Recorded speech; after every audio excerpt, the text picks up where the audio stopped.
কি অবস্থা তোমার? হঠাৎ এমন কথা? কি হয়েছে তোমার? আরে তেমন কিছু না, বাসা দিয়ে নাকি ছেলে দেখছে। তো কি হয়েছে? ছেলের নাকি সরকারি চাকরি আছে। থাকতে পারে, জানি না। ও আচ্ছা। তুমি এত কিছু কিভাবে জানলে? তোমার কাজিন বলছে। ও আচ্ছা, এইসব খবর ও ভালো রাখে। তোমার পরিবার তো মনে হয় রাজি। কি করবে এখন? আমাদের সম্পর্ক কি এখানেই সমাপ্তি? এই শোন, বিয়ে আমি করব, আমার পরিবার না। আর তোর এত কিছু কে ভাবতে বলছে? তোর সামনে পরীক্ষা, তুই পড়াশোনায় মনোযোগ দে।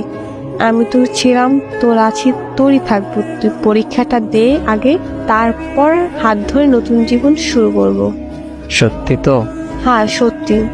তোর হাত ধরছি কি অন্য কারো হয়ে যাবো এই জন্য নাকি? শেষ অব্দি তোর সাথে থাকবো, এটা মাথায় রাখ।